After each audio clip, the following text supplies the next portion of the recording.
Hi everybody, welcome to FightNet Radio. You can visit us at boxingtonight.io. This is a full episode. Go check it out online. Please click like, subscribe, share if you're watching one of the videos.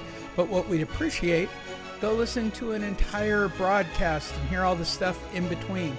We do cut up some of the stories. We do make them available online. And some of our special segments, and I'll probably piece these out all through the holiday week. So enjoy that. But please sign up for the overall broadcast.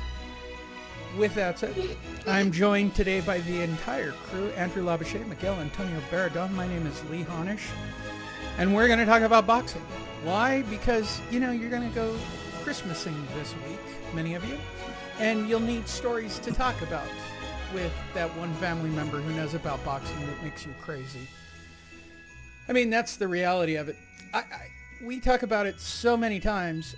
I really don't like talking boxing outside of here, Andrew. I just don't. Yeah, well it's because that family member that you're talking about really doesn't know what's going on in boxing anymore. So you're just going to get a whole bunch of who's actually the best fighter anymore. You know, you'll get a lot of those questions. Don't really see the fights that I want to. I always hate when that's brought up. Yeah, it's those that's kind of what boxing, for me, that's what my boxing conversations are like now. I don't have too big of a following of people knowing all the fighters anymore. Miguel, how is it? I know Pops knows this stuff, but do you encounter friends or other family that, I don't want to talk boxing with you? I just don't. I mean, I take every opportunity I can to talk about it, so I make sure to bring it up in family dinners. But no, for the most part, it's like oh, I don't see any big fights anymore, man. What's going on? I'm like, shut up, dude. I don't want to talk about it. You know. It's the same stuff over and over. Yeah, I always, whenever I hear that, it's always, are you joking? There were 5 fight cards last Saturday. There were 100 boxing matches being streamed on one Saturday.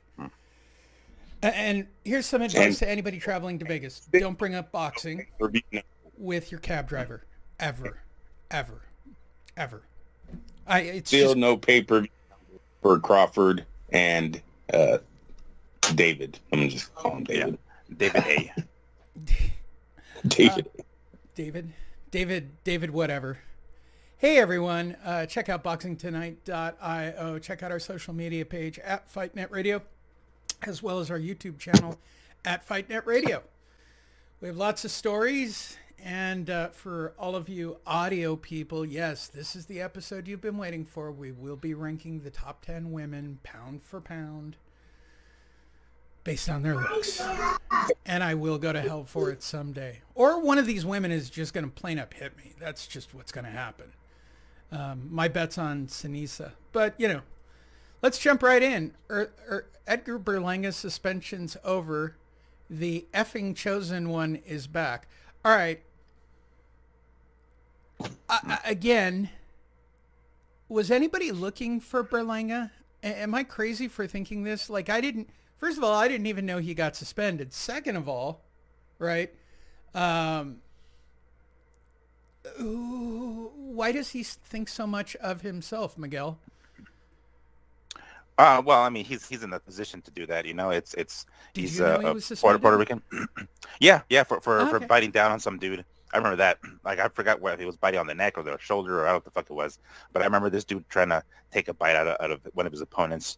Out of frustration, of course, which was, ultimately he wanted to fight, so it wasn't like he was in danger of losing necessarily. But you can tell, he's a young cat, and he's kind of, he's got that like Latino hot blood. So like when things aren't going his way, he kind of lets loose, and most usually in unprofessional ways. And he's still young, obviously, right? So you got to make sure to control himself. But he's top ranks Puerto Rican star, right? Super middleweight, knocking out people. He hops on the corners and yells out, "I'm a fucking monster." Doesn't have a double homicide, so that's yeah, a plus. yeah. So a suspension is pretty much makes him look like a fucking choir boy compared to others. So, yeah, he's back, you know. But I mean, of course, to try to build him up, he could be a little bit more humble like Xander, but he isn't. Nonetheless, you know, yeah, I know he was suspended, and clearly he's buying into his own hype right now. Andrew, do you buy into the hype of Edgar Berlanga? No, you know, I don't want to say no because he was one of the best prospects, you know, a year back or so, year and a half ago. But since the opposition, they started picking up his opposition, his performances have dropped off a little. So, you know, it's still a lot of question marks unknown with him. He is big-headed. Top Rank did that to him. Probably gave him the limelight a little too early. You know, gave him the rap stars walking in.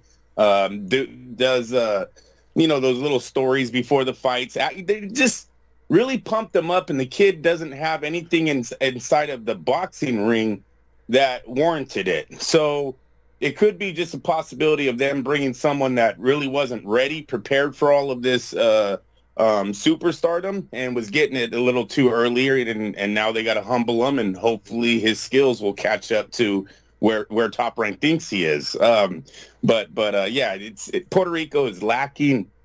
It's a very proud country in the sport of boxing, and they're lacking fighters right now. At least, you know, like some of the greats that they've had, Cottos and the Trinidads of recently, they don't really have anyone to lean on like that anymore.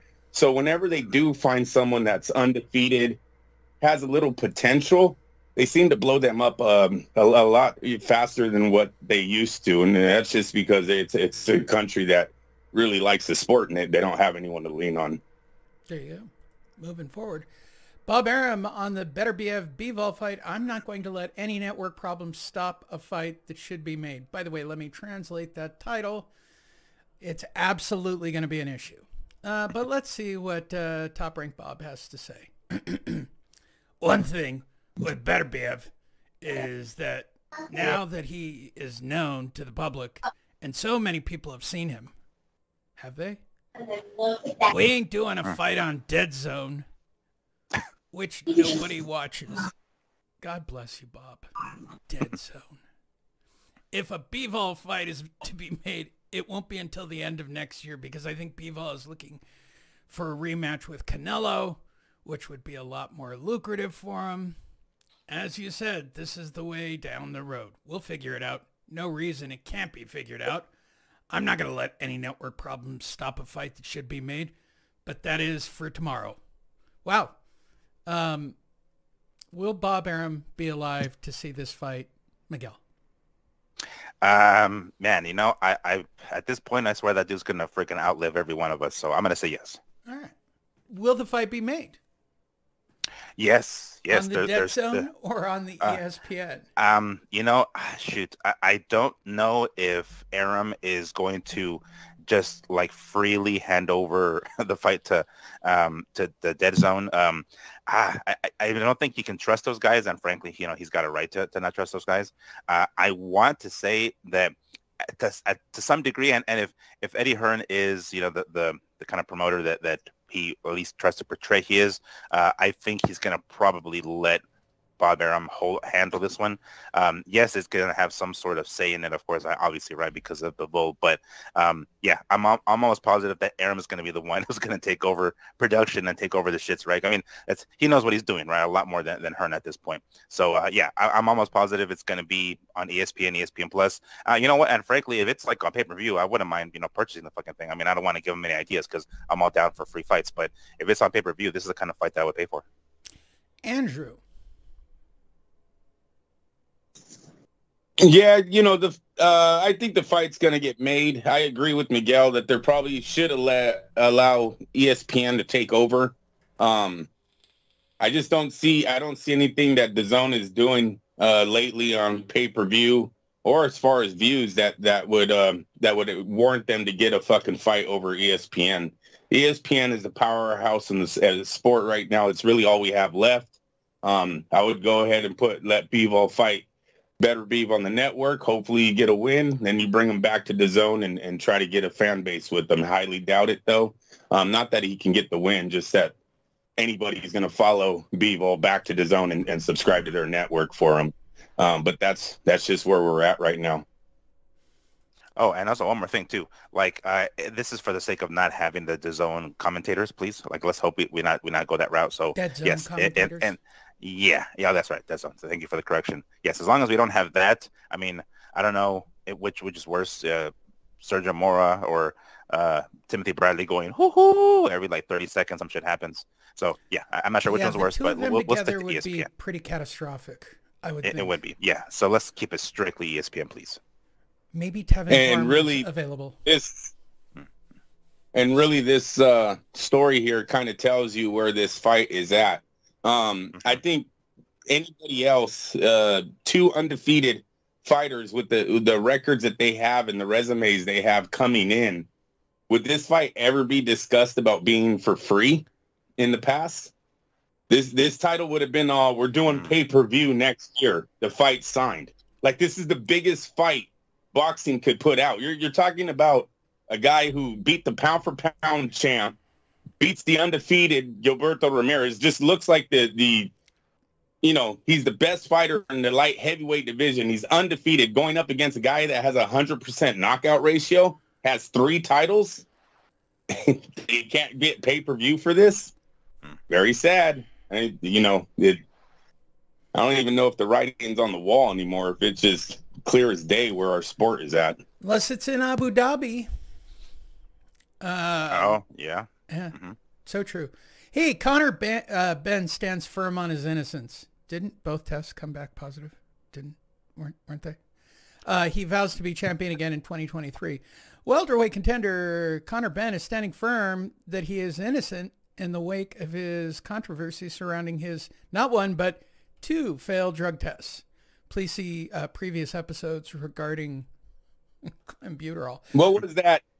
Remember, Lee, that Akon song, the first one he made where she caught me in the bathroom? It wasn't me. I was banging her on video. It wasn't me. That's a song we should play when we're talking about Connor, if he's going to go this route. Connor's going to go with this. How long is his suspension, by the way? 6 months, I assume. Isn't usually how it is. Gave up his boxing license. He what? He quit. He gave up his license. I think he walked away from the sport. Well, no, he vows now. New one, by the way, to add to our adjective list. There's some new ones. He vows to be champion now. Add that to our list. That was fast. Hope he declares he'll be champion again. Jeez. I vow. I vow. Andrew, will he be a champion in 2023? Probably not if you're juicing. Sorry, it never ends well for guys that get caught on steroids when they come back clean. So probably not. Miguel. With boxing being what it is, I would not be surprised if this dude is holding a belt by the end of 2023, around this time next year.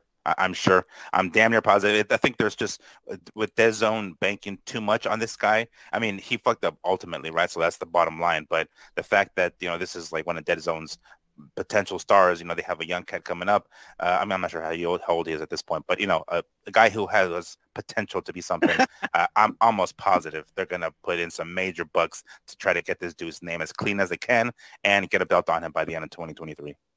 Explains those angry interviews last year. I know, right? It's the road rage. It's the road rage. Oh my God. Yeah, absolutely. Andrew? The greatest final in the World Cup might be being played right now. Yes. Argentina has been dominating this game at 2-0 for 90 or 8 minutes. I don't know how, 75 minutes, Lee. And now out of nowhere, France has tied this game 2-2. Messi and Bompay, I believe, both have goals. They're going for the golden, what is it? The golden trophy for more scores in the World Cup. Oh, They're 1-1 right now. It's incredible. Yeah. If you hear Pop's a muffled screaming in the background, it's probably my dad in the other room, because he's not a big fan of Argentina. So he's like, fuck it, anybody who beats Argentina, for crying out loud. So yeah, if you hear some muffled yelling in the background. Yeah, my dad's never been. He's not a big fan of Messi in general. Like this before the whole Canelo thing, like way before. So he's just like, oh fuck these guys. Yeah. So yeah, if you hear him, some muffled yelling here, it's him in the other room, yelling at the TV at the top of his lungs. No, I never knew the rivalry until the Sergio Martinez fight, bro. There was some. They were going at it. Everyone had boxer jerseys on, and everybody was yelling. That place was crazy. And then, yes, Lee, I talked to a cab driver. Never talk to cab drivers in Vegas. For that matter, don't talk to Uber drivers in Vegas either. I've gotten stuck in that conversation too. Oh, jeez. Well, I digress. Hey, Leo Santa Cruz is going to vacate his WBA super featherweight title to Lee Woods now, who's now the full title holder. Whatever, all that bullshit of super, regular, middle, over, under. All right, so what's the move here, Miguel? Why Santa Cruz vacating? Going up? No, I think he's just like, I mean, I wouldn't be surprised if the dude's retired now. Like that KO that he got at the hands of fucking a Tank, that was nasty, dude. Like it was, a pretty competitive fight, leading up to it. But, I mean, please correct me if I'm wrong, but I don't think he's fought since then, has he? I mean, this was Halloween of like 2020 for fuck's sake. Is when they fought. So, I mean, I don't know. Maybe, I haven't kept up with my Leo Santa Cruz, lately, and I'm not sure if he's had a fight since then. But if he hasn't, then that's 2 years that he's been out of the ring, So I'm not sure if he's, debating coming back. It appears as though that's the case. So obviously he's not going to hold up the division by trying to, clutch onto that belt, and he's just going to give it up. I don't know if he's going to come back. I mean, the guy's not even a really big puncher in general. So when he moved up to 130, oh, there it is, bam. The notification was accompanied by a request to be ranked in the 130-pound junior lightweight division. Wait, he that's well. He was already there when he lost the belt to Gervonta. It was at that weight class. So he's going to vacate the belt, but still asked to be ranked. Interesting. So I guess retirement isn't in the question, huh? He's beat. They never retire. When they take a defeat, 2 years is kind of standard. It's about a year and a half. He likes to shelve them. Then he brings them back, puts them on pay-per-view, and everyone acts like they're stars again. So it's just the PBC way. He'll be back. I got total confidence that Al Heyman will have him in again. There you go. Moving forward. All right. First of all, I don't know who Stanios versus Ortiz is. Just for the qualification of this the order of Stanios versus Virgil Ortiz for the regular welterweight title. What I'm shocked by here is $2.3 million. $2.3 million. $2.3 million. First of all, I didn't even know Oscar had $2.3 million. I think that's the most shocking part of this, is that he won a purse bid of $2.3 million, and he beat TGB Promotion. They made a strong 2022 this year, by the way. They're definitely coming up, but they got outbid by $200,000. Stananana is entitled to 75%. Yeah, it's a little fishy. Okay. I mean, Virgil's okay. I mean, it's not a horrible fight. I don't know if it's $2.3 million worth of fight. I mean, am I crazy, Andrew? Is this what boxing's come to? It's a regular welterweight title defense. What they're paying the fighters, the more power to him. If he got $2.3 million, now it looks like he's going for the WBA regular championship. So the other guy's the champion. So that's why he's entitled to the 75%. So that, I mean, I'm not mad on what they're making. I think the more shocking part is clearly that Oscar has $2.3 million still. I'm not shocked on that either. You're talking about a man who made $100 million in 1 year just off endorsements when he was in his prime. So, no, I'm not surprised that Oscar has money. That's foolishly. Oscar was one of the most powerful faces in boxing for a long time. So I believe he has some money. I mean, didn't Zab Judah and Christy Martin's company won an $8 million bid the other day? And so they did. It's They did.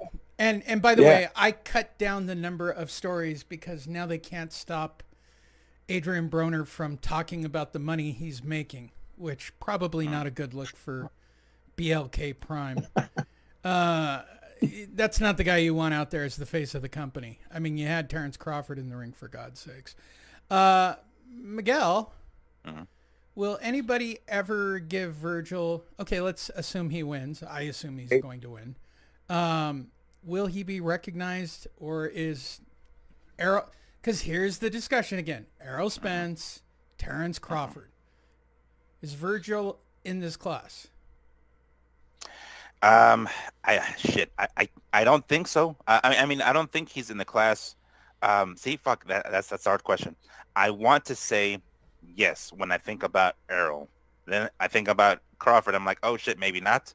So I'm kind of still on the fence. Maybe I'm not entirely, 100% decided on Virgil. Although I will say this, this fight against Stanionis, this is going to be a pretty solid fight. Like, I'm looking forward to this one. This Stanionis dude isn't bad, half bad. He's considered the champion, right? So this is going to be a pretty good one. It's a good test for him. I don't know if, this being a title fight, it was the right thing to do necessarily, but nonetheless, this is the circumstances. Stanionis is a title holder, and he's Ortiz is the mandatory or whatever. So yes, let's go ahead and get this fight crack-a-lackin'. I'm surprised of the purse split. I mean, I didn't realize it was that much going to Stanionis. I don't know. I mean, I get it. He's obviously going to get the majority because he's considered the champion, right? But goddamn, that's a big ass that's a big chunk that he's going to get. I think this fight we're going to get that question answered that you asked. Should he be considered up there? Do we think he's ready for those kinds of fights? Whether or not he'll actually end up fighting any one of those guys is another story, of course. But ultimately, it's about the perception, right? If these guys aren't fighting one another, it's at least perceived that he belongs up there if he can get a clear victory here and hold on to that belt, or get that belt, I should say. I'm looking forward to the fight. I'm sure it's going to be on DAZN. Yes, I am going to watch. But yeah, I think this fight, we're going to get that answer depending on how he beats Stanionis. I think the most interesting part, and now why I see Oscar paid for it, Stanionis was represented by promoter Richard Schaefer. Oh, Bellum. Good job. You'll teach him a lesson. As well as Shelly Finkel. I don't think anybody likes Shelly Finkel. I don't know what it is, and he's done a great job of staying out of the limelight, but Shelly Finkel seems to be wrapped up in all kinds of wacky mischief. He's got to be 100 as well. TGB promotion on behalf of PBC. This TGB thing was very strong in 2022. They negotiated and were a part of a lot of fights. They have a lot of people under their promotional umbrella. So it'll be interesting to see how Oscar makes this happen. We'll see. We'll see if it actually happens. Or Oscar misses out on $2.3 million purse. Probably pay-per-view as well.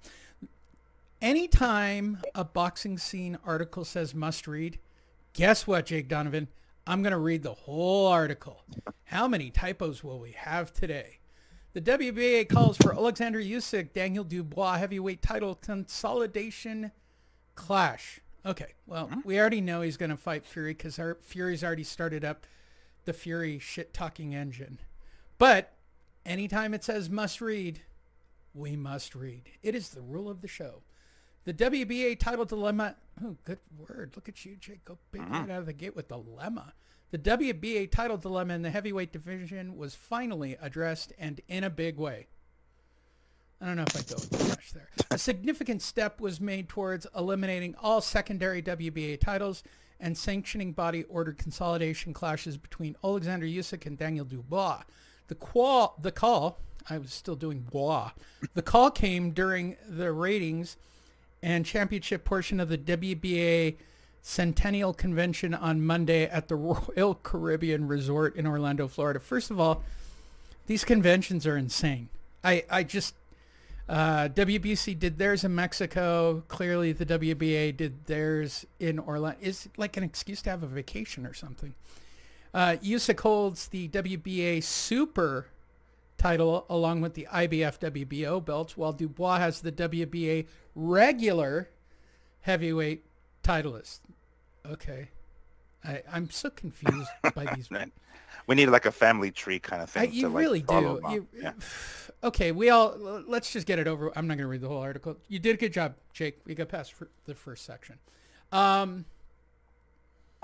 He's going to fight Fury. I don't see any way around it. I understand what the WBA is trying to do because they've got so many belts out there. They've got Continentals, they've got Supers, they've got regular, they've got mandatories, they've got interims, and so they're going to try to consolidate all the belts that they can. I don't think that there's anything wrong with that. I think the WBC should learn from that because I'm tired of watching little green medallions being placed on people after fights lately. Andrew, start with you. Usyk and Fury this year before summer. I don't know. I don't know because you've seen both fighters. It's almost like they both have plan Bs now. He's looking at Dubois, and you had Tyson bring up what's his name? Gosh darn it. The heavyweight, you guys. Joe Joyce. But Joyce says he wants one more again, before he gets Joe to Joyce, Fury. yes. In fact, I have all those stories lined up. I mean, Fury's already starting up his engine. That. Go ahead. It just already seems like they're setting up a plan B just in case they don't have this fight figured out. What it would be holding it back, I really don't know. It seems like there's nothing left but this unification match, but guys like milking the cow. They like trying to get as many checks as they can. So maybe they go to the table and agree to a fight later in 2023, but have a warm-up fight. Each of them have a warm-up fight before then.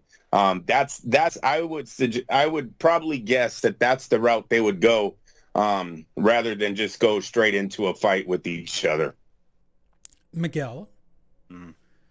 We brought up Joe Joyce, and Joe Joyce doesn't want those guys until March.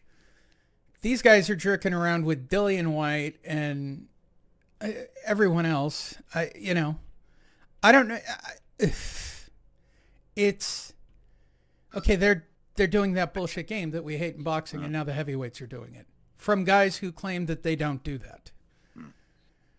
Well, the heavyweights do it regardless. I mean, they did it just with was it recently with Fury and fucking offering the fight to AJ. So it's not like this is necessarily new to them. They do it all the time. It's not something that's necessarily that they're immune to doing, of course, because they do it all the time too. But to answer your question, in regards to first Joe Joyce saying that he wants to fight in March, if there's a chance that he will get somebody in the summer, because these guys are talking about by summertime, or I guess you mentioned Lee, but I wouldn't be surprised if Joe Joyce tries to wait and not fight in the meantime. Like I'm not sure if he's this close to getting one of these big major fights, and the possibility of another fight comes up before to kind of a keep him busy type of fight. I'm not sure if he'll take it. I'm almost confident that he's gonna try to hold off on it. If he knows, of course, if it's a certainty that he's gonna get something in this by mid this year, he might just hold off and wait. But anyway, I don't know what the fuck. I kind of wish we'd go back to that article, see what exactly leading the author to believe that the fight's that it's gonna be Usyk and who was it? Usyk and Dubois. They called a mandatory at the conference in Orlando. They called for a mandatory between Usyk's that's it. People asked the WBA to make that fight. That's what happened at that conference. Well, Joe Joyce is also the mandatory for the WBO, IBF, WBA, and IBO. I mean, he's Joyce deserves it though. Difference. True. Yeah, he deserves a lot more than. I mean, he fucking beat Dubois for crying out loud. So yeah, I mean, you really can't go beyond that. And it was relatively recent. It wasn't like they fought earlier in their career. It was like literally within a couple of years ago. So, and then we saw Dubois get fucking dropped a couple of times in his most recent fight and managed to come back from that. And I think he probably did something to his knee because it looked like he might have tweaked his knee. It was one of the reasons why he went down the second or third time. So yeah, I mean, if anybody is deserving, understandably, that's not how boxing works, right? Sometimes the guy who is undeserving of a shot ends up getting it, AJ and Fury. But nonetheless, I hope that it's Joyce who gets there, because he deserves to be in the front of the line. Let's just hope he doesn't, become too much of a diva and tries to like ask for shit. It's like, bro, you're kind of in this position. It's a privilege. You better fucking take the opportunity if it comes to you. But I certainly hope that Dubois doesn't get the title shot first. That'll totally fucking blow. They talk about Dillian White more now in title contention with all of these guys than when he was actually the number one contender for all those years chasing Deontay, which to me is a scream. And really was never even a risk at taking Deontay's title. Something Al Heyman could have probably went and had the fight and would have been fine, but just the PBC way. Not in the stable, you don't get the fight. That's right. Can't control it. It's very Don King-like in a strange way. We have a new adjective on the... Yeah, go ahead. He's worse. Don at least made the fights. He might have ripped off the fighters, but he made the fights. This guy, he's just an ass. He doesn't give a shit. He took all of our money. He took all the investors' money. What did he give us? What did it produce? A bullshit paper champ Spence? Fuck out of here. I hate the PBC. It was such... I didn't even watch last night's fight. You want to know why? Spence was connected to that kid. Fuck him. Not even, what? You can follow his path? Get out of here. Distance yourself from the guy that don't want big fights, or I don't want to watch him. We have a new adjective on the board, and it's from David Hay. He's confident his prime version would beat Alexander Usyk. Now, I know that I've been keeping a running tab on these keywords because these guys all open their mouths and there's so much boxing media these days. Confident is a new one. I like it. Miguel, are you confident David Hay in his prime could beat Alexander Usyk?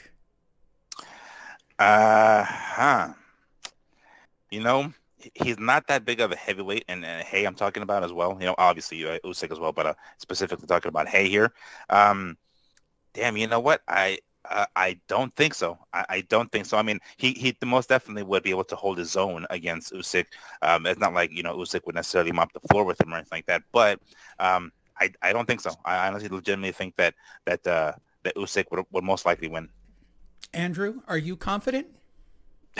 No, I'm confident that David Hay in his prime wasn't as good as he thought he was. And look, I thought David Hay was going to be a special fighter when he came out of the cruiserweights to the heavyweights myself, but it just never developed. So, no, the guy's always he's sort of like Carl Froch to me. These guys have big heads and really, no resume to put it on. It's just who they are. That's why they're boxers. So it is what it is. But no, he was not as good as he thought he was. There you go.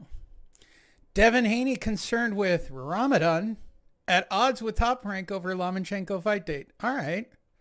I can't wait to see how these all tie together. Devin Haney would ideally want to fight the toughest opponent of his career before the start of the Ramadan holiday. Really? For those of you who don't know, that takes place March 22nd through April 21st. Okay. What's the delay here? I mean, aren't they all linked up to the correct company, or is Bob dragging his feet on Lomachenko? This seems to me the most ideal fight to get Lomachenko extremely healthy and or Devin Haney very healthy. In your mind, Andrew, this seems to be get it done first quarter fight. I don't know. You got to read a little bit more in the article. Right. He doesn't want to fight before Ramadan or after because apparently he's going to eat and not train. These people want to try to push my next fight with Lomachenko to May, knowing the longer I stay at the weight, it's harder to make. Let's do this shit in March. I literally told Top Rank I wanted to fight before Ramadan. Right there. Lee, you can stop right there. That's the real reason. Ramadan, yeah, whatever. He's practicing to be Muslim now. That's cool. Good for him. The real reason is he can't make weight. And so he feels like they're trying to job him, right? They're trying to make him starve himself to keep him down there, which I don't believe is the case. Top Rank, to me, Top Rank is more invested in Haney than they are with Lomachenko at this point in both of their careers. Lomachenko is way past his prime. Haney is in the very beginning of his career. I really don't see Top Rank making that the decision to go at Lomachenko's side. So with that being said, I think they will give him the fight when he wants it, but that's the real reason. He's putting Ramadan on it probably just to announce that he's now a Muslim, gets him a bigger fan base. Cool. But the real reason is he can't make 135 anymore, and soon he's going to be moving up. 140 is going to be a hell of a division here in about a year and a half. So this is just the beginning. Haney's already looking at moving up to junior welterweights. Miguel. What do they do? I mean, do you know anybody know what like the tradition is in Ramadan? Don't they like try to fast or something, or am I tripping? I mean, I'm thinking about a different one, but you would think that would help him not gain too much weight and be able to it'll be easier staying at 135 when he fucking fasts. I mean, I could be wrong. I don't know what exactly they do, but what do they do during Ramadan? It is the 9th month on the Islamic calendar. Is one of the most sacred times for Muslims. During this month, Muslim dietary fast. Oh, jeez, come on, Haney, come on. You'll be able they to are make not allowed to eat or drink, not even water, during these daylight hours. Oh, daylight hours. Okay. Damn. Yeah. So yeah, I don't see how he would he would have a problem ballooning, because I'm sure he won't. I think there's people cheating on that one. They're drinking in the shower. I don't do that at all. They're drinking a couple of beers in the shower. You dirty water, get out of my mouth. Eat or drink during daylight hours. God damn. Well, okay. And keep in mind, this is what April. What is it? April through what? May or something, or March? March 22nd through April 21st. It's a month. Okay, so it's a month. All right, so it's we're looking at late March. So this is we're in mid to late December now. Like, is it three months is not enough? Like, we can't. There's no way to make this fight happen before to get it over with, and because I mean, presumably the sooner the fight happens, better for Haney, right? Because the longer it goes, in his eyes, the longer the possibility of him getting, or more potential of him gaining weight, then it'd be a lot more difficult to make 135. But if he can get it done quick style, pretty much like what's his name, Teofimo, right? That's one of the reasons why he wanted that fight with Lomachenko ASAP at that point, because it's like, he wasn't going to be able to stay at 135 much longer. Same thing with Haney here. I'm assuming get the fight done as soon as you can to get it out of the way. Then if he ends up winning, great, fantastic. He moves up to 140, and bam, we have ourselves a superstar at 140. But you would think getting the fight done ASAP would be in his I guess to his benefit. But yeah, it seems like he's the one who's trying to stretch it out. Interesting. Never saw Ramadan used as the AIDS excuse for a fight. Can't do it. Got Ramadan. It's a new one. Look, Haney, if I was Haney, if it's this hard to make weight where you're basically asking for a few months to try to make this division, then you can move on. You're already the undisputed. Move the fuck on. There is no reason to take on Lomachenko. There's not a lot of people out there that still even remember Lomachenko's name, so it's not like you're going to become this household. You're not beating Oscar De La Hoya here. Put it that way. He's a great fighter, way past his prime, or past his prime. He's on the downside, so you're not going to get a lot of credit for beating him. Move on.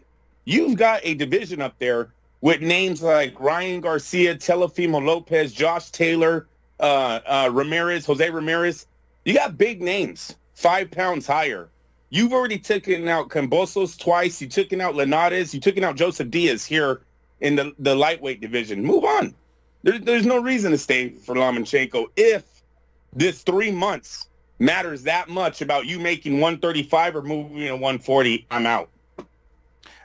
One thing, Andrew, I was going to mention just now. You mentioned that. The only reason I would say hang on to 135 and fight Loma, legacy.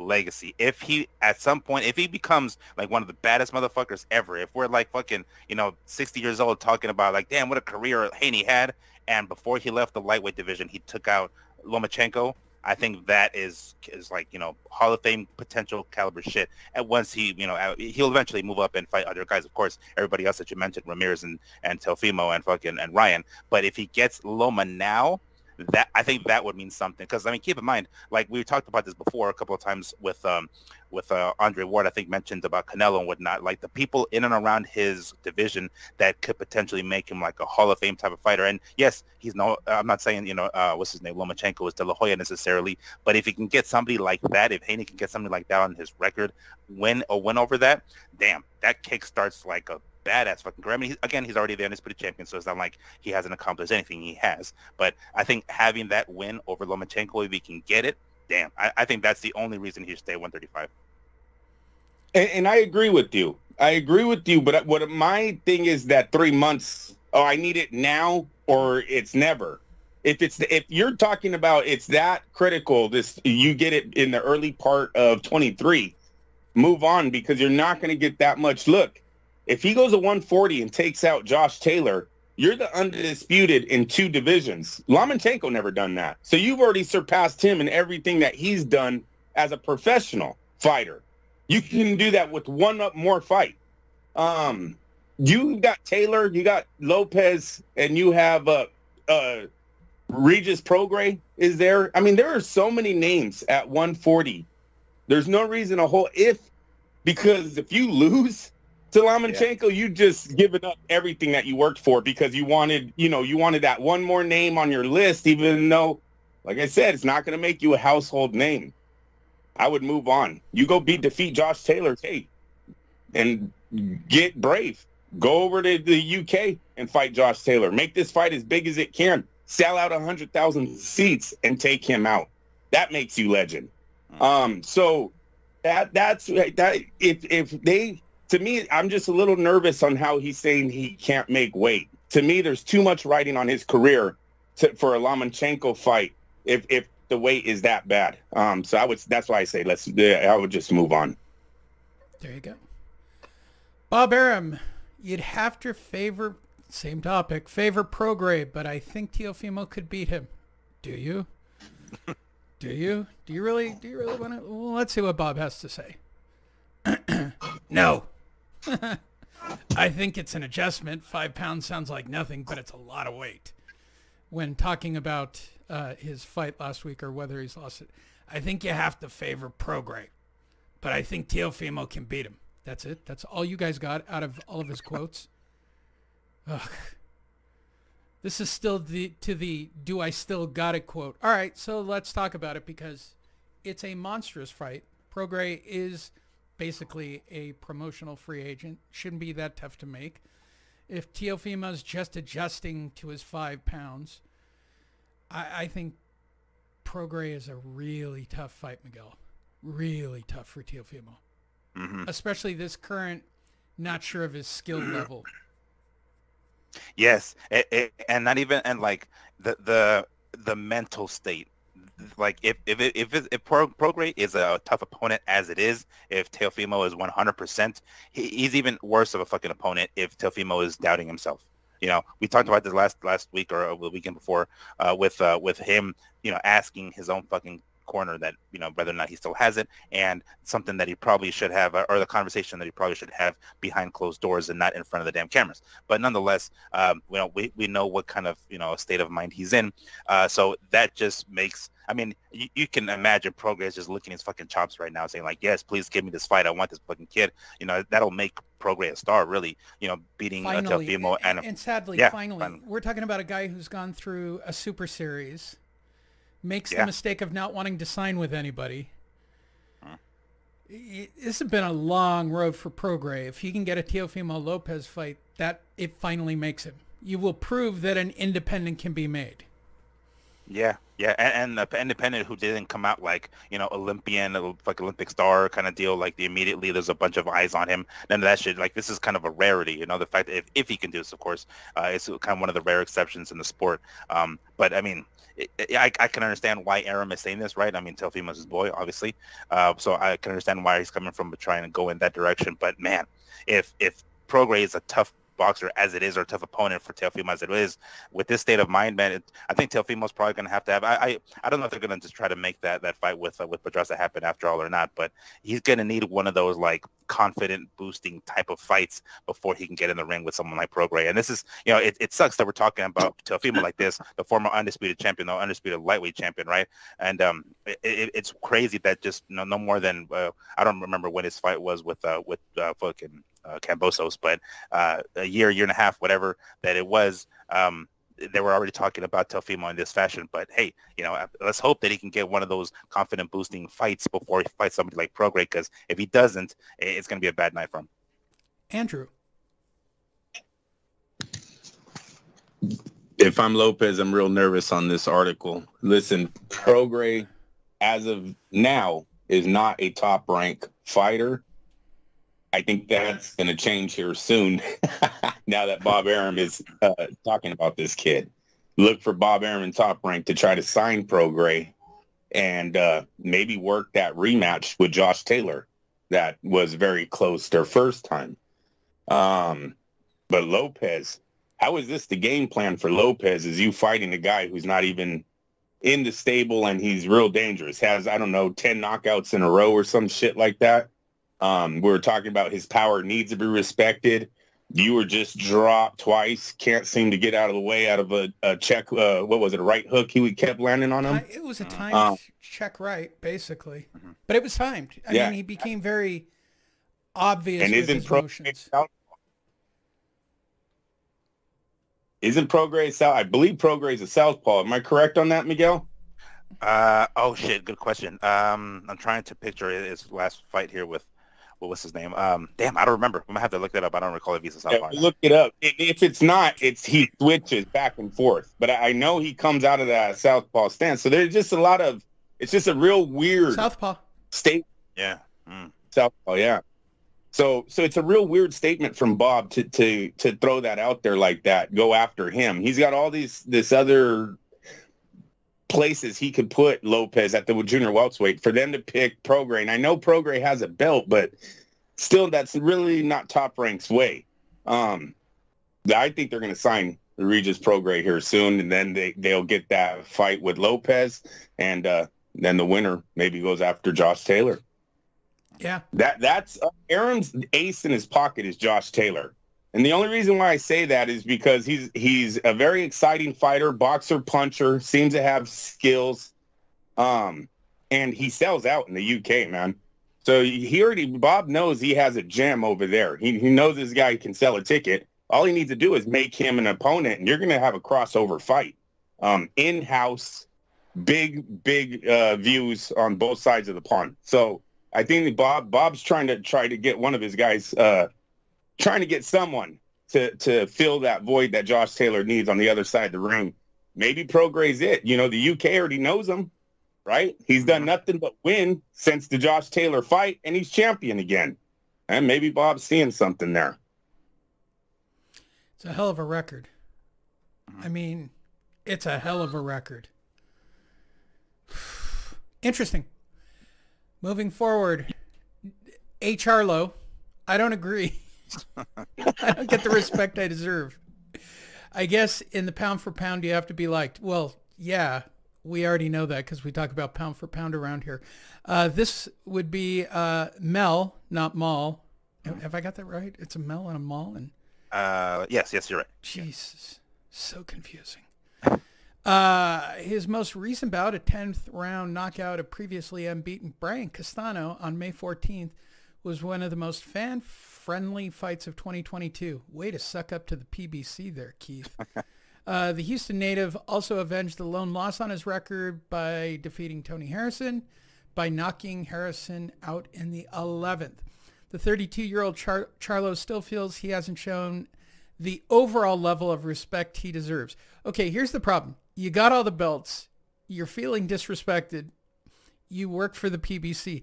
How does he not see that this is a PBC thing and not a respect thing, Andrew? Yeah, you know, the two names you announced right off the bat don't get you on the pound for pound list. It's great that he has wins over those guys and those guys are champions, but Tony Harrison and Brian Castano does not equal pound for pound ranking. Through his time at junior middleweights, there's been opportunity for them to fight other guys out of the stable or maybe guys in the stable like Lara that he refused to fight. Lara probably would have been a great name on your resume attached to all these other guys. Then you might start saying, oh, yeah, remember Lara, the one who beat Canelo? Yeah, Jermell knocked his ass out the next year. But we didn't say that because why?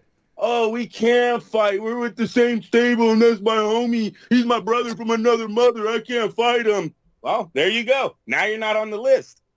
Triple G was rumored to be around to you guys fighting him. Nobody ever stepped up, you or your brother. Munguia, I don't know, what is he, like 44-0? Had been the WBO junior middleweight champ and the middleweight champ for how long? You guys never fought him. It's, you know, you can't, once again, that's how the PBC rolls. Hey, I'm undefeated. Why aren't I making 20 million and on the pound for pound ranking? It's not how this usually works. Well, you see, this is the same thing with Naoya Inoue, right? Just having all the belts is not enough for you to be considered pound for pound. Yeah.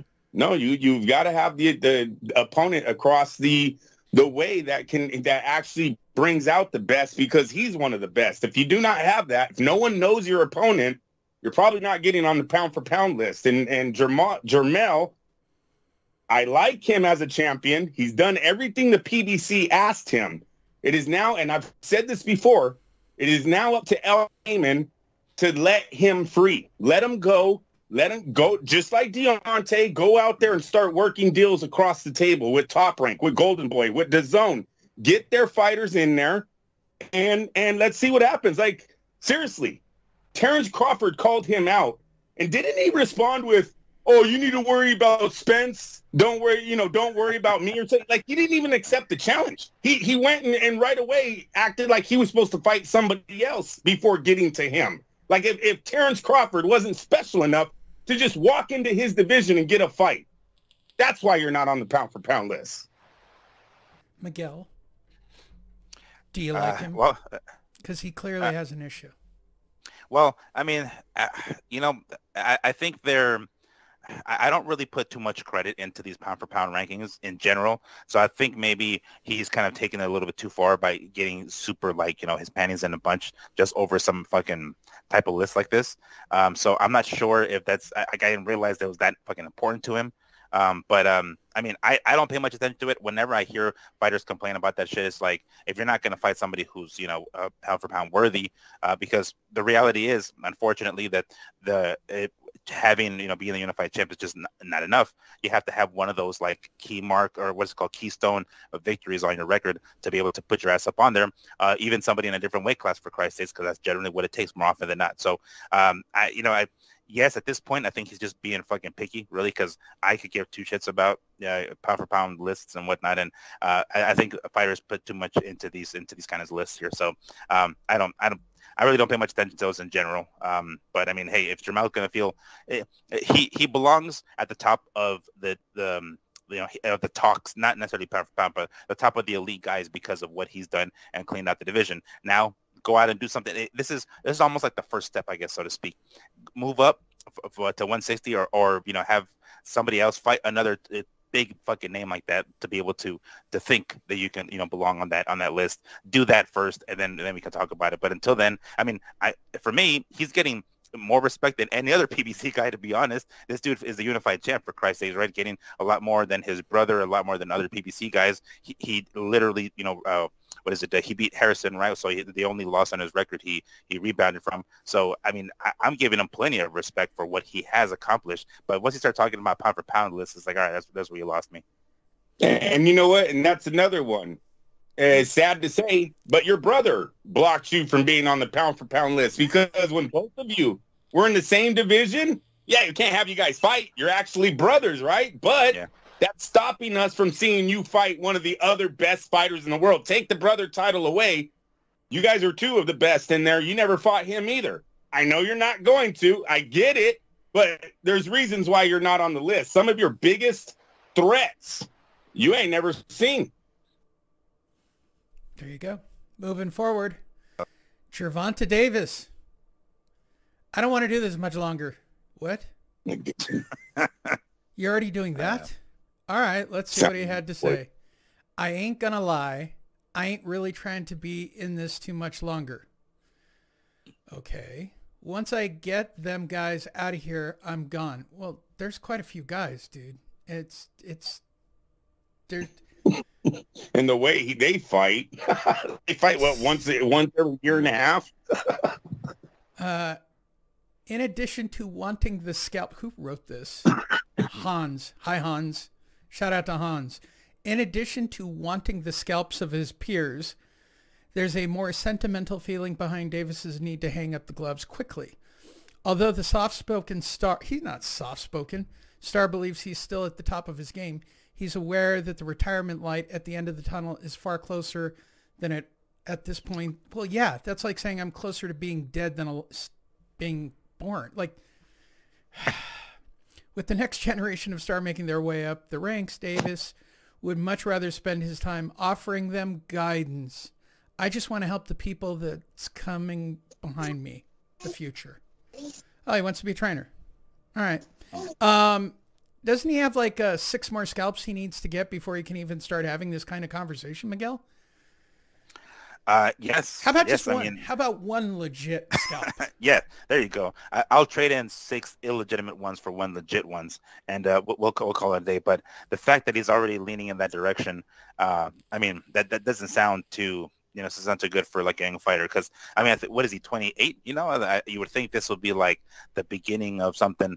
At this point, old school boxers were like already reigning champions and like long-time reigning champions and then ready to like become pound for pound type dudes at that age. So the fact that he's not there, I mean, I guess who can we thank for that? Floyd and PBC and whatnot. But yeah, it's a little, when I read shit like this, I'm like, really, dude? Like, you already got, because once they start saying it, they literally have 1 foot out the door already, right? So, yeah, give me 1 good scalp, please, before you start talking like that. How about just sign the Ryan Garcia fight? Just sign it. Just sign it. I know you guys are still talking, and it's not happening. It's not going to happen. They used us to pump up this Garcia fight that he's already in January, which I'm already telling everyone, all the casuals that were all up on this Garcia tank, because it did awake the boxing world. That fight, when it was announced, there was a lot of action on that coming on my phone about who was going to win. Am I excited? Blah, blah, blah, blah. I'm already calling all of them back, going, the fucking Garcia he's fighting in January, not Garcia. Right. Fight. Do not. They are fucking playing us, man. There's a cab driver conversation. Well, did you hear Gervonta Davis is fighting Garcia? Not that Garcia. Not that fucking Garcia. It's not. No, you have to tell them. Lee, people still didn't know DAZN was on pay-per-view when he fought Gennady Golovkin. The casuals didn't. They're not buying into all these other platforms. They won't. They'll see Garcia and they'll think, oh, this is the fight tonight. Order. Hey, that ain't Ryan. Ah, don't do it.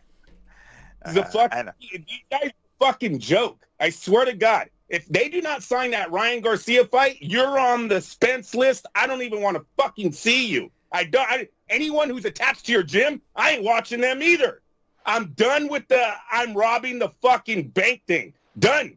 You guys want it to end? You got to call bullshit on it. Right now, they're bullshit. Gervonta Davis is bullshit, okay? Like you said, he has no legitimate wins as of yet. Santa Cruz, a fucking 118-pound fighter, 120-pound fighter, that's your fame to fucking glory, and you were losing that fight, Tank. You weren't even winning on that night. You're lucky that power saved you. Swear to God, it looked like he was ready to fold your ass. I got no confidence in Gervonta Davis as the opposition gets better that he is going to be successful in this sport, and I think they all know it. I think that's why Gervonta Davis has only been left to sign with Floyd Mayweather, because no one else, the big dogs, the guys that see the future of this sport, knew a guy named Tank ain't going to be shit when he's fighting the best in the world. You can't keep taking punches and think your power is going to get you out of it every single time. That's why no one's pulled the trigger on you. He's a Boulder Station fighter, Miguel. That's all he was. Yeah. That's all he was. Yeah. You know, and I think it is kind of funny that he's fighting a ballroom fighter another... who got pumped up by Floyd. Yeah, it is pretty funny that he's fighting another Garcia. I mean, I'm sure it's coincidence, but that would be some shit if he's like coming out here telling people, like, yeah, fuck yeah, I'm gonna fight Garcia. Really? Yeah, I'm gonna fight Garcia. Yeah, you know, and obviously he's not being the right guy. So, yeah, it blows. Not only has he not signed, has anyone been seeing the talks of now he's scared about Ryan's drug use? Yeah. Has anyone seen this? Mm-hmm. Yeah. By the way, we're the ones who changed that whole media flow. I don't want to toot our own horn, but up until the day that we dropped that single one story with us talking about the fight not being signed point blank, we were being flooded by all of this. And then, you know, I did my marketing thing. Boy, suddenly all those stories went right away. Everybody, all the regular ham and eggers, no disrespect to you guys. I know you listen to the show, but you might want to listen to what we're saying. We kind of know what we're talking about when it comes to shit like this. And when you've got people saying point blank, yeah, we got the paperwork, but nobody signed the fight. That's pretty much a done deal there. That's it. That's and it. Now one talking about drug use and how, oh, now I'm the bitch because I want to be a clean fighter. Like, are you serious? Yeah. Are you? Well, now there's, okay, I'll tell you what the next problem with Ryan Garcia is. Here's the real story, and Ryan Garcia is our next story. The next problem for Ryan Garcia legitimately, he's starting to learn how much money you can be by being an influencer on the internet. And he's tied up with all the right people that are helping him become in the past, he bought everything. I've proved that. I've showed that. We've done episodes on that. Now he's aligned with Jake Paul. He's aligned with all these people who have large social media influences. When you know how to do it correctly, right, you can make a lot more being a social media influencer and not get hit in the head. A lot more. And all he's doing is basically punching guys on their channel. Like, that's his latest big kink between TikTok and Twitter and YouTube. He goes to someone famous and they put the body pad on and he punches them through the body pad. And he does it to very big YouTubers. And he's getting a very, very big following from it. Now, I don't know if that equates to tickets. So I don't think 21-year-old girls on TikTok are buying many boxing seats. So I think he's caught up with, he's social media famous. He is. He's not boxing famous.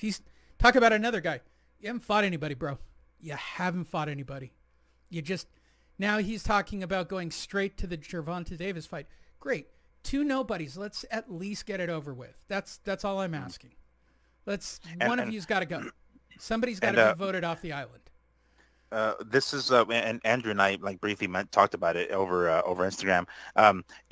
Floyd is, it's almost like Floyd is instructing. I mean, I don't know if Gervonta is still with Floyd. Supposedly he isn't. Supposedly he's not. But instructing him like, hey, this is how I got out of the Pacquiao fight for so many years. Just look at him. Look at me. You know, he looks like he's on the juice. Start claiming that he's on the juice. Go that route so people can start fucking asking questions and start raising eyebrows. So then I'll give you a little bit more credibility if some shit goes down the street, down the line. But I mean, he's literally going that exact same direction. You know, so I don't know if he still is with Floyd or not, but he certainly is using Floyd's methods.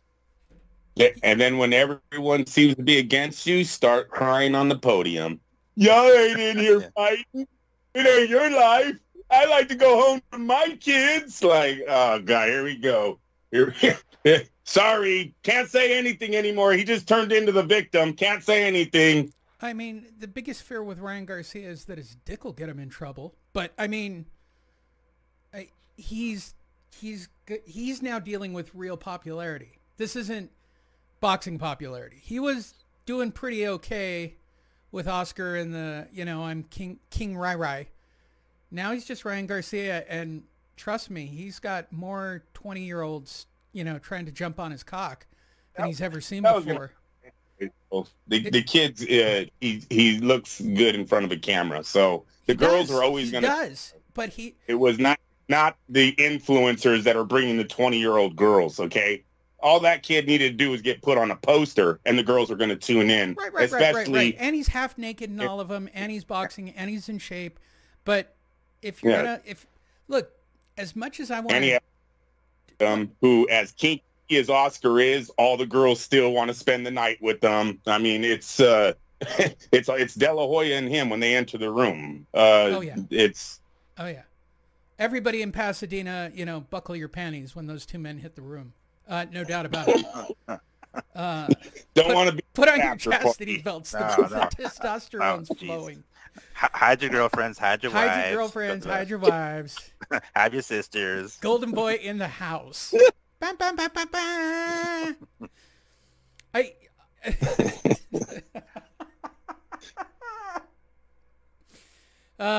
Good for them. Good for them. Would you just please fight Gervonta Davis and be the correct Garcia? That's one of those nights, Miguel, when you're talking to a girl and all she's doing is staring at them too, and you're like, you really want to be with them, right? All right, go ahead, just go with it. I'll be here. If they say no, I'll be here. Yeah, I'll still be here. Come catch me outside. How about that? Yeah, here's my number just in case. Can I be? Well, no, I used to joke all the time because we talk about it in my day job, right? We call it the Plan B script, right? So when people make a decision, you go, well, I want to be your Plan B. I said, what would be great is to try that out in a bar where you walk up to a girl and go, hey, I want to go home with you and do things that are probably anatomically impossible. Yeah, I don't want to do that with you. Can I be your Plan B? Yeah. Can I be your mistake, please? Can I be your mistake? Let's go. Catch me outside. How about that? Let's keep her alive and relevant, even though she's on OnlyFans. Ryan Garcia is about 5 seconds away from OnlyFans. He's right there. He's got to be right there. All right. Well, that'll wrap up all the news stories that you guys can talk around the table. And remember, it's not that Garcia. So when crazy Uncle Ernie starts to tell you, oh, Garcia's fighting Gervonta Davis. Not that Garcia, bro. Not that Garcia. Have another drink. He's the guy. Uncle Ernie in my mind, I actually have an Uncle Bob. Uncle Bob in my mind is the guy who shows up with like a 6-pack of Bud Tall Boys. It's funny to me. That brings us to the, I think, Andrew, this has got to be at least the 4th or 5th annual female pound for pound. We've got to have been doing it at least this long. How long's it been, Miguel? We're at least... Well, as long as I've been around, and it's been 3 years already. All right, so certainly this has got to be the 4th annual, minimum 4th annual female pound for pound rankings. We do this every year. We recommend that you go watch the video for you audio people. I'm giving you all the audio this week so you guys have a nice long show. This is the episode that inevitably gets Andrew in trouble before the end of the year. And it makes me happy. I got to be honest, makes me happy every year. This year we will be using the actual top 10 list again, but we will be rearranging the order. All the women on here are very deserving, and we all know Clarissa Shields is the GOAT, all right? Cool. Of boxing.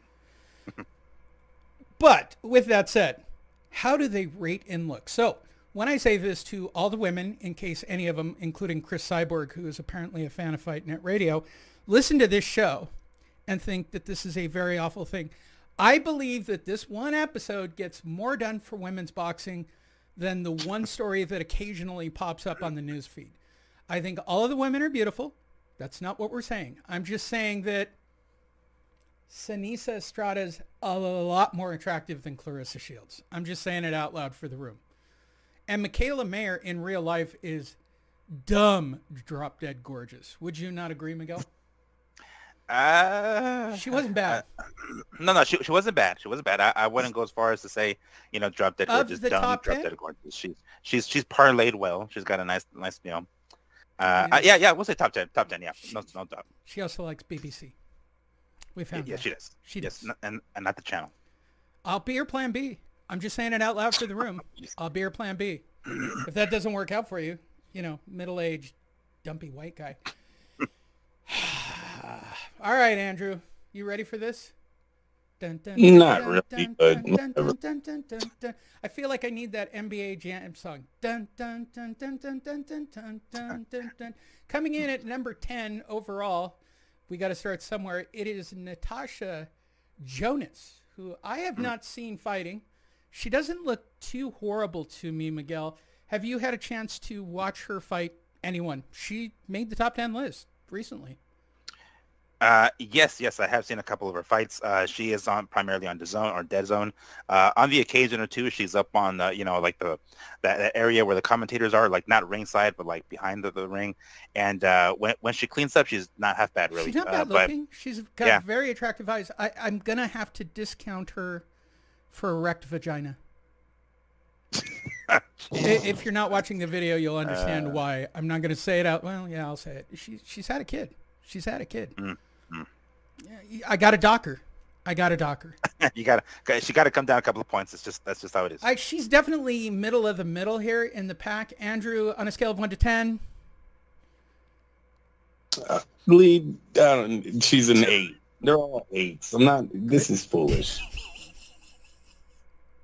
Last year's winner, Michaela Mayer, who did lose recently. It's kind of sad to say. And still angrily trying to put that all back together, was our champion last year, Miguel. Has Michaela managed to maintain her top 10 status? Where would you rank her this year? Yeah, I would say maybe 6. I don't think she's lost that much. I mean, it's not like that many new women have hit the scene to like kick her off that much, but I'd say 5 or 6, I'd say. Andrew? She's an 8. Good answer, Andrew. You are staying out of trouble this year. Baumgardner. I'm just getting so old. That's funny that you just keep doing it. It's a great joke. It's running guard. Alicia Baumgardner. Miguel. Will she fight Michaela Mayer again? Hell no. She's already said, just out of spite, she won't fight, Michaela again. And that first fight was close. It wasn't like, we all know she won rightfully, right? It wasn't like she didn't win. And, Michaela took her foot off the gas at the second half of that fight. So, or the second, the last quarter of the fight. And, that was her own fucking fault. So I've seen these women kind of like go back at one another, I think they were ringside or something like that for some other fight, sending, I don't even know what the hell it was. Like somebody sent a note to the other person, like super, like, fucking wives of boxing type of shit, like soap opera type crap that they're doing outside of the ring, which isn't really going to get them anywhere. But nonetheless, yes, I definitely think I think she beat Michaela fair and square. But she's absolutely not going to give Michaela a rematch, if for nothing else, out of spite. And I'd probably put her like at number 4. So not only does she beat Michaela in the ring, she beats her outside of the ring too. Oh shit! Nice. A new name. And I did watch this fight. Delphine Pearson. She's not a pretty person. She cleans up well. She does. She cleans up a lot better. She looks very classically. But she's the one who got that. I watched that fight. I watched that fight to Katie Taylor. That was a rough night. The question I have, because she's going to be down towards the bottom. I accept that already. Yeah. Would you still bang her if she came home that night, Miguel? She came home with that shiner. Yeah. Is that what you mean? Oh, Jesus Christ. Baby needs consoling. Can you get the job done? She does. I will even hold the ice for her if she needs to. No problem. I'll do it. Oh. You didn't have to go there, Miguel. I love this episode. She needs some TLC. Come on. That's what we're there for. But give her some TLC. I got the end swell, baby. Don't get me wrong. Newcomer to the list, and obviously I'm partial. Sinisa Estrada, the only person I pronounce the last name correctly outside of Barragan. She's really cute, and she's got a great personality. She's got a lot going for her, Miguel. She could be a superstar. Yes, she already is super bad. So yes, that's next, right, for her to become a full-fledged superstar. Hopefully, DAZN, or no, who is it? Top Rank. Top Rank knows what to do with her, and not what DAZN and Oscar de la Hoya couldn't have done for her for whatever reason or another. But yeah, she could potentially be something major. Unfortunately, her weight is kind of like not exactly a very popular weight class. Yeah, she might have to go up and down several times to try to get big fights. That's just the unfortunate nature of female boxing as it is. Usually when there's one good, female boxer, it's very difficult to find another one in that weight class. So she's going to have to go somewhere else. That's just, the nature of the sport. But you know what? I'm going to have to put her at top 2. I'm going to put her top 2. I haven't decided which one yet. Have you got her above Michaela? Yes, I do. Ooh. Andrew, I do. How do you rate her?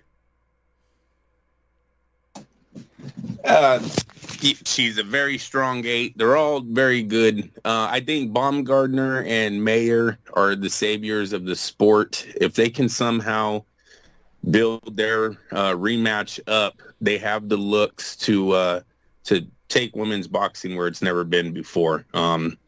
So hopefully that's a main event on ESPN primetime. Well, I left Ebane out of this discussion, but I've got to be honest.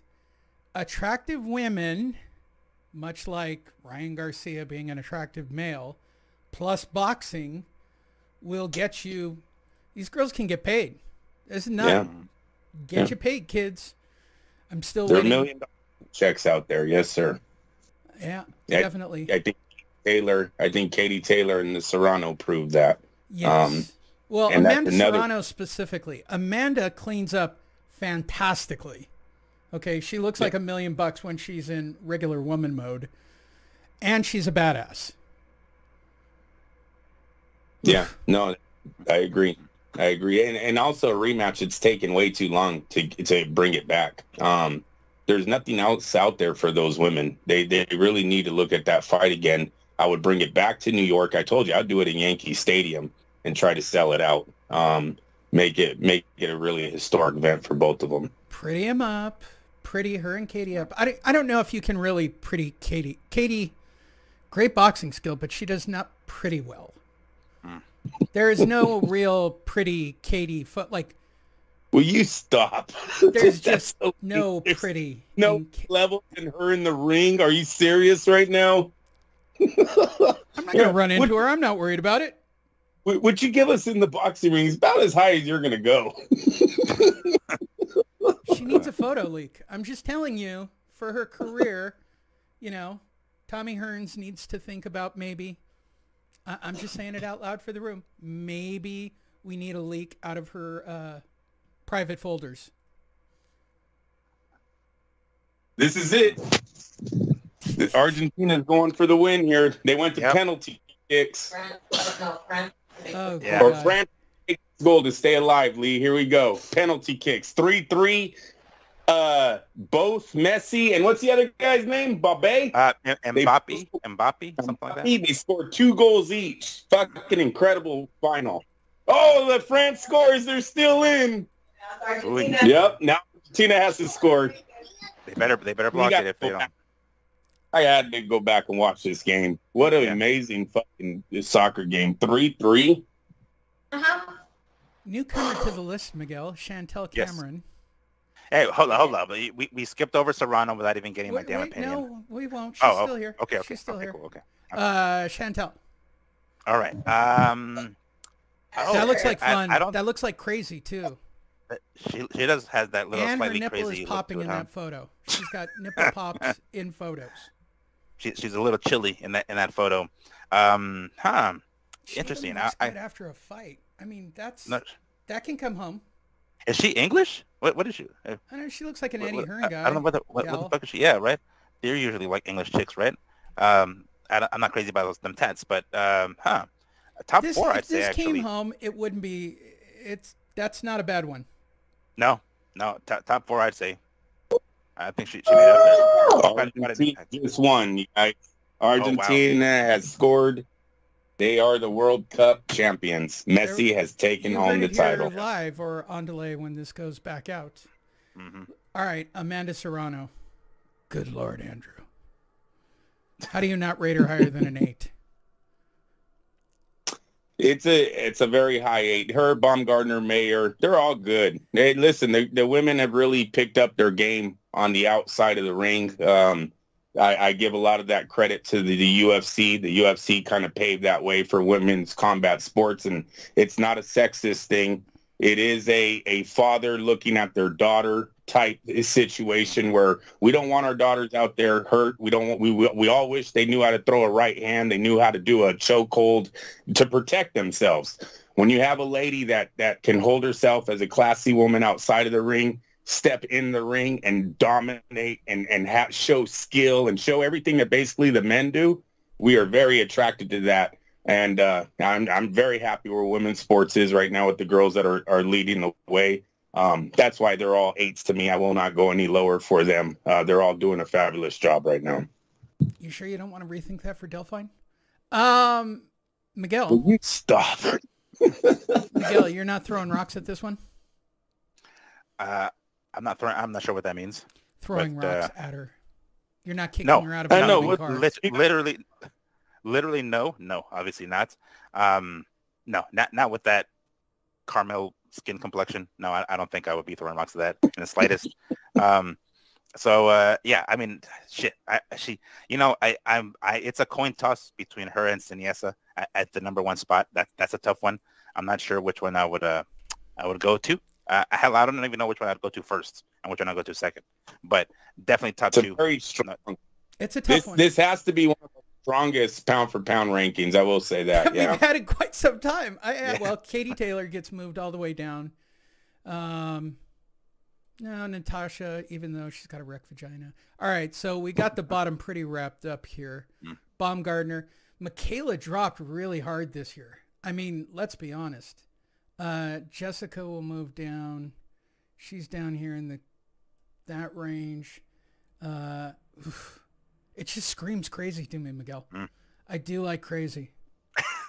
I do. Yeah. All right. So the question really comes down to, well, all right. It's not going to be Clarissa. She can take all the half-naked boxing photos she wants of herself. That's a dude. That's not fair, though. That's not fair. Get off of those pics. That's ESPN body. That is more look at the ones where she's actually got the model shots like the other girls. I mean, all right. That's not fair. It doesn't get much better, Andrew. No, you just missed one. No, she's had photos out there. She's doing her thing. She's fine. what Andrew is trying to say is that she looks a lot better with clothes on. What he's trying to say is she's still an 8. She's an 8. Look, and by the way, right there. That's either fine. one of the girls from the WWE first, but she's an 8. I'm just saying. Yeah, look at. I'm just saying right she's. There.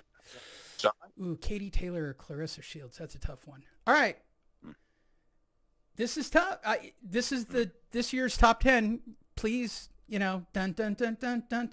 Coming in at number 1 this year, Amanda Serrano moves up because Miguel couldn't decide, and I think she's even crazier now and even more driven. That goes a long way for me, and she cleans up fantastically. I mean, she really does. In general, she cleans up really well.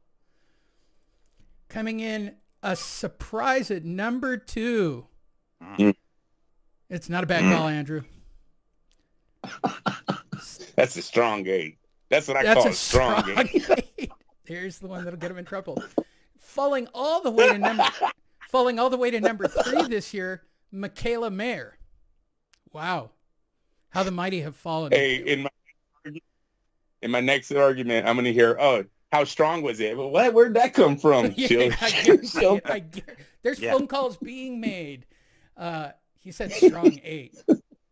Coming in at number 4 at just on my thought that she looks crazy, because this can go home like that. She can go home like that. I'll take that. That can come home like that. It's probably what it looks like after sex too. I'm going to say it's pretty close on both. Alicia Baumgartner goes to number 5 this year. She's competitive. Don't get me wrong. She cleans up really well. At number 6, inside, if she keeps wearing those outfits that she wore in the Mayer fight, I mean, she's going to be a strong potential here in the future. Well, if Ebane could get a real title, she'd be on the list already. I put Ebane up there because she wears nothing at weigh-ins, and it's fantastic. Where's that? Oh, eBay. Hey, wait a minute. Oh, you mean our honorable mention, eBay Bridges? Dude, Notice how it comes up as just an because immediate search. doesn't mean you don't rank her. Did you see that, Miguel? I did. Literally, eBay is All like you had to do, yes, all you had to do was type in the letter E, and pow, it popped up. Yeah. She is definitely honorable mention this year. Yeah, let her have some major fights, and then she'll be up on the list. But she hasn't gone that far yet. All she's got is the temporary tattoo of OnlyFans on her stomach, and then of course her weigh-in shots. But let her win some big major fights, and then she'll find herself on the. Because keep in mind, it's a combination of two things. It's a combination of her looks and her actual accomplishments in the ring. Yes, she does have a championship belt. I get it, right? She has a belt, but hasn't really beaten anybody major yet. Get that win, under your belt, and then we're on the list. You know how fast she's gonna skyrocket up that list once she gets in. Oh yeah, yes. Oh, she'll be there. That's the other part of the puzzle. Yeah. Oh yeah, she's gonna be #1 on the list next year. Just got to get a major title, honey. Just got to get a major title. Top rank. Leave Dead Zone. Dead Zone is getting you nowhere. She has to get to top rank. Cleans up really well, man. Cleans up really well. Really well, Miguel. Yes. She cleans up really, really well. What a shocker. NBA stars are tweeting at her that they're big fans. Aren't we all? Aren't we all? Get in line. All right. Let's talk about the bottom of the pile. Yeah. At the bottom of the pile, not based on boxing skill, Natasha surprisingly came in strong. Natasha Jonas. Katie Taylor is just barely out of the basement, only because I cannot find anything where she cleans up well. I mean, she really... she looks like the dude from Game of Thrones right there on the left on that one picture. Who's the first king that got his head chopped off? She looks like she could be his dog. Yeah, that guy from the meme. The guy's like, you do not simply just whatever the hell whatever the meme is. Maybe some makeup. How about makeup? She could try makeup. We could go that direction. And a comb, maybe a brush. And a comb for that hair. I'm starting to lean towards she's a lesbian. You getting that vibe, Miguel? I have been, but as far as I understand, she's on the right side of the field. But I don't fucking know. Like, I haven't seen her with any dudes. I haven't seen her with any chicks either. So who am I to say? But that's definitely the vibe that we're getting. Yes, either that or like a super tomboyish straight. I mean, side by side with Amanda, this is the weigh-in, for God's sakes. No competition. Yeah, it's no competition. There's a reason for the top. Even Serrano's hair is done nicely in that photo. Come on, Katie. Get one of those old school pom combs and shit. Call that a day. Use one of those. Coming in at number 8, Jessica McCaskill. She cleans up okay, Miguel.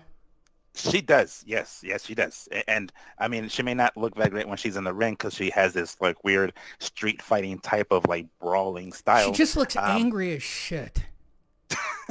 Yeah. I mean, don't get me wrong. She really cleans up really well. She looks like something out of the 80s. Like out of an El DeBarge video almost. Like you want to throw a bucket of water on her while she's dancing on a chair. Yeah. She has that can't stop look himself. that, like, I realize if I just keep showing photos long enough, Andrew will dig his own grave before the end of the episode. Now we have a very tough one at the bottom. We have singularly the greatest female fighter of all time and possibly the single worst thing I've ever seen come out of the ring on a female fighter. So it's a toughie with the queen. And she is the GOAT. Don't get me wrong. It did not help that she did the ESPN body photos this year. I'm not going to lie. That did not do much for her career. This is not what I mean. But is that belly fat? No, she barely has any belly fat. All right. What went through her mind? I say that for all of them. I mean, if you're going to do it, then leak real photos. I mean, don't do this to yourself. This is not... I'm sure that there are guys somewhere going, yeah, she's fine. I'm not saying she's not fine. I'm just saying, compared to this list... Hopkins did it at 50 years of age. That was a bad idea. That was a real bad idea. Bad look. Don't get me wrong. She's the GOAT. I mean, and honestly, if she doesn't clean up well, she doesn't. There's a lot going on here, Miguel. She doesn't clean up well, and that's a tough image because I watched that fight. It is a very tough image. It's too much. I don't know. That jawline is just more pronounced than mine, for fuck's sake. So I don't know. Look at that chin. I'm telling you. Katie Taylor is Ned Stark's bastard child. That's what HBO, when they bring the new Game of Thrones, Katie Taylor should be Ned Stark's bastard child. Yes. She would make more money on HBO than she would in the fight, unfortunately. I'm telling you, I don't know why Jake's not giving her advice about dropping photos online. She is in desperate need. Can you type in Ned Stark real fast so I can show you how much this girl looks like Ned Stark? It's pretty cool. Ned Stark? Ned, N-E-D. Game of Thrones. All right. Let's see the image. Oh, him. This isn't a bad call. This isn't a bad call here. So what you're saying is Katie Taylor is the love child of Ned Stark. Yep. Yeah. I think HBO can work with that. Let's see. It's not bad. It's not bad. Especially the one where Miguel said the comb. Look for that picture where Miguel said and the comb. Where she's sitting there on the curb looking homeless, like somebody should throw change at her. Right there. Hey, that's Ned Stark. I feel like she's at an empty gym and she was doing a signing and nobody showed up. It's the vibe I get.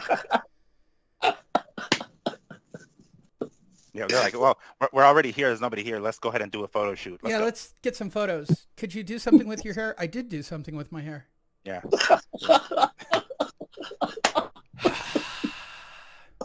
Hey, everybody. Merry Christmas to everybody. That's the infamous top 10 pound for pound, not basically. Yeah, the GOAT's still the GOAT, but I'd rather take her home than Delphine and her one eye. That'll do it for this Christmas season. There will be no show next week. We do apologize, but there will be content constantly put up on all of our social media platforms, and I'll keep you guys updated. If we get too tremendously bored during the week, perhaps we'll shoot something for you guys. We haven't really technically done our top 10 list, and maybe we'll get that done this week and do it for bonus content on Christmas Day for all of you. But from all of us to all of you, happy holidays.